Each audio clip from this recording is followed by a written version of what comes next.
Hi అండి, Peravali sisters channel కి స్వాగతం. ఎలా ఉన్నారు? బాగున్నారా? ఈరోజు ఏమి బుజ్జమ్మ ఎలిగిపోతుంది అనుకుంటున్నారా? నాకు ఇష్టమైన వంకాయతో మీకు కర్రీ చేసి చూపిద్దాం అనుకుంటున్నాను.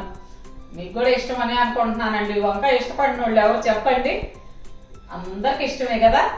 నేనైతే ఆ వంకాయతో ఎన్ని వెరైటీలు చేసుకొని తింటానండి. రోజు ఉన్నా తినేస్తాను నేను, అంత పిచ్చి నాకు ఈ వంకాయ. ఇప్పుడు నేను చూపించే వంకాయ రెగ్యులర్గా చాలా మందికి తెలిసి ఉండొచ్చు, తెలియని వాళ్ళు చూసి నేర్చుకోండి. అయితేనండి, ఇప్పుడు నేను చూపించే ఈ వంకాయ ఫ్రై పప్పన్నంలోకి, రసంలోకి అంత పచ్చడి చేసుకొని ఇది సైడ్ డిష్గా పెట్టుకున్నా సూపర్ టేస్టీగా ఉంటుందండి. లేదు ఒట్టి అన్నంలోకైనా ఈ వంకాయ కలుపుకొని తినేయచ్చు అనమాట. అంత బాగుంటుంది కూర. నేను ఇప్పుడు చూపిస్తాను, చూసేసేయండి. ప్రాసెస్లోకి వెళ్ళిపోదాం, వచ్చేసేయండి. ఈ ఫ్రైకి ముందుగా కావాల్సింది వంకాయలు. ఈ వంకాయలు ఈ విధంగా పొడవు వంకాయలు తీసుకోండి. ఫ్రెష్గా ఉండాలి. మీకు ఫ్రెష్గా ఉంది ఈ వంకాయలు అంటాను గుర్తు ఏంటంటే, తొడియంలు బాగా పచ్చగా ఉంటాయి. తొడియంలో ఎండిపోయినట్టుంటే అవి మనకు నిలవ ఉన్న వంకాయలు. ఈ వంకాయలు శుభ్రంగా కడిగి మనం ఘాట్లు పెట్టుకొని ఉప్పు కలిపిన నీళ్ళల్లో వేసి ఉంచుకుందాం. ఇప్పుడు మీకు ఒక టిప్ చెప్తున్నాను, మిస్ కాకుండా చూడండి. వంకాయలు మనం ఉప్పు వేసి ముక్కలు కట్ చేసి వేస్తాం కదా, అందులోనే కొన్ని కాచి చల్లార్చిన పాలు కావచ్చు, పచ్చి పాలు కావచ్చు కలుపుకుంటే అసలు నలుపు అనేది ఉండవండి. వంకాయలు కండ్రెక్కను కూడా కండ్రెక్కవు. ఈ టిప్పు మీరు ఫాలో అయ్యి నాకు చెప్పండి ఎలా ఉన్నాయో కూడా. ఇట్లా 4 పక్షాలుగా కట్ చేసుకుందాం. చూడండి, ఇట్లా అనమాట. హాఫ్కి కొంచెం కింద వదిలిపెట్టి ఈ విధంగా కట్ చేసుకోండి.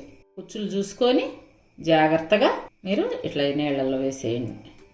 మిగతా అన్నీ కూడా ఇదే విధంగా కట్ చేసి పెట్టుకుందాం.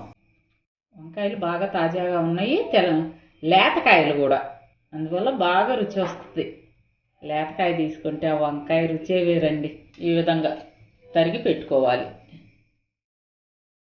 ఇప్పుడు వీటిని మనం డీప్ ఫ్రై చేసుకుందాం. స్టవ్ వెలిగించి బాండి పెట్టుకొని అందులో డీప్ ఫ్రైకి సరిపడా ఆయిల్ పోసుకోవాలి.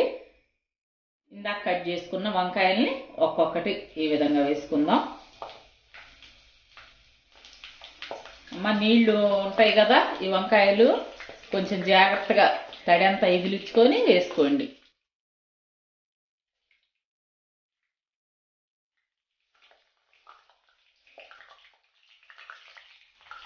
ఇవి వేగు కొద్దీ కలర్ మారుతుంటాయి. వంకాయ అంత రుచి అండి. అబ్బా, చూస్తుంటేనే ఎప్పుడెప్పుడు తినేద్దామా అనిపిస్తుంది నాకైతే. నాకెంత ఇష్టమో మీకు తెలుసు కదా వంకాయలు. వంకాయని ఎన్నో రకాలుగా వండుకొని తినచ్చండి. కూరగాయల్లోనే రారాజు వంకాయ అంటారు కదా, ఎన్ని వెరైటీలో వచ్చు నాకు వంకాయలో. చూడండి, లోపల ఈ విధంగా మగ్గితే చాలన్నమాట. మరీ పైనంతా డీప్ ఫ్రై అవ్వకుండా లోపల ఈ పచ్చిని మగ్గితే మనకు వంకాయ సూపర్ టేస్టీగా ఉంటుంది. ఇప్పుడు వీటిని వేరే ప్లేట్లోకి మార్చుకుందాం.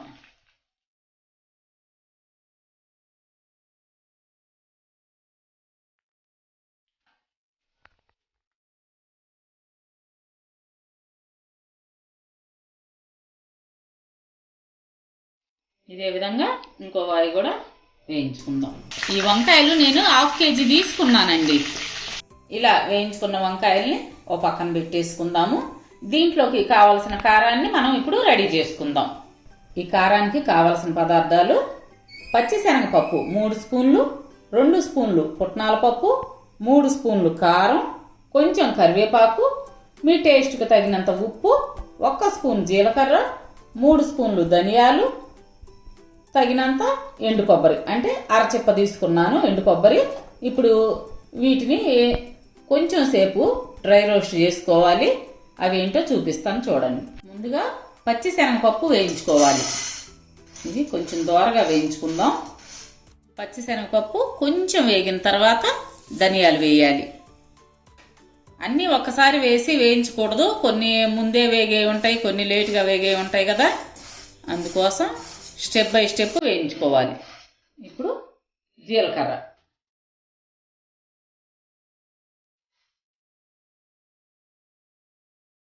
అలాగే కరివేపాకు స్టెప్ బై స్టెప్ వేసుకోండి.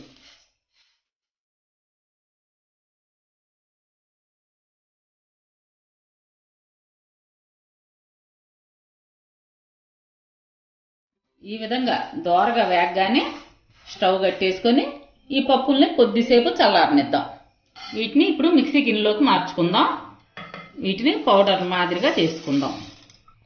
ఇందులోనే ముక్కలుగా కట్ చేసుకున్న ఎండు కొబ్బరి,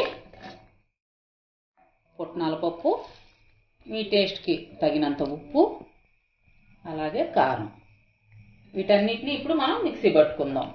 ఈ విధంగా మెత్తగా పట్టుకోవాలి. ఇప్పుడు ఈ కారాన్ని ఈ వంకాయల్లోకి స్టఫ్ చేసుకుందాం.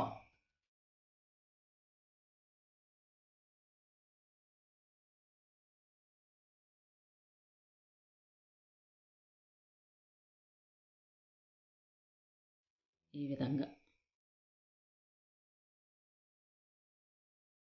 అన్ని కాయలను కూడా ఈ విధంగా కారంతో స్టఫ్ చేసి పెట్టుకున్నాను. ఇప్పుడు మరలా స్టవ్ వెలిగించి బాండి పెట్టుకొని కొంచెం ఆయిల్ ఉంచుకోవాలి.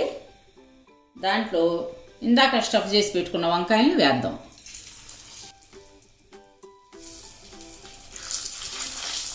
ఇప్పుడు ఈ నూనెలో ఈ కారం మగ్గి కర్రీ సూపర్ టేస్టీగా ఉంటుందండి.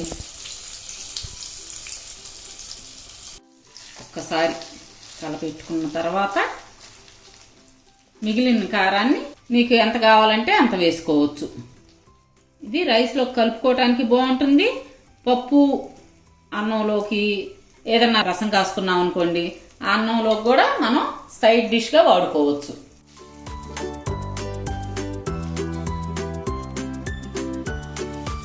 కొంచెం వేగనిచ్చి మనం స్టవ్ కట్టేసుకుందాం.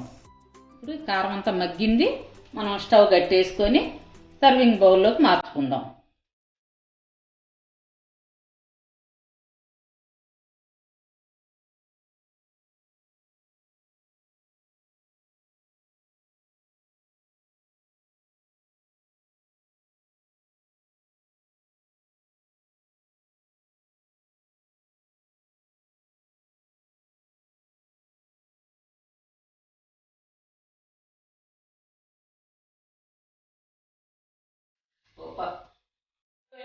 వంకాయ ఫ్రై రెడీ అయిపోయింది.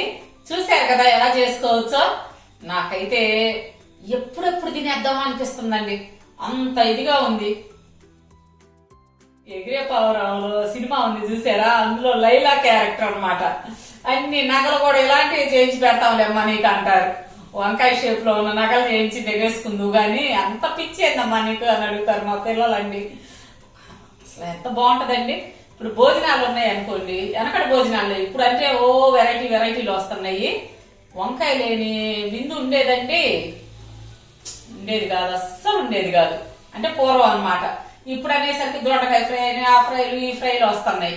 ఆ వెనకట్లో ఏంటంటే బఠానీ వంకాయ, బంగాళదుంప ఇలాంటివే కదండి. ఇప్పుడు ఎక్కడ కనపడుతున్నాయి అవన్నీ. సరేనండి, చూశారు కదా.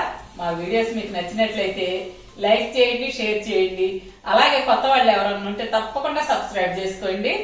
రేపు మరొక మంచి వీడియోతో మీ ముందుకు వస్తాను. లైక్ ఇవ్వటం మర్చిపోవద్దు. బాయ్ అండి. ఇలా నగలు చేయించి పెట్టుకుంటే ఎంత బాగుంటుంది.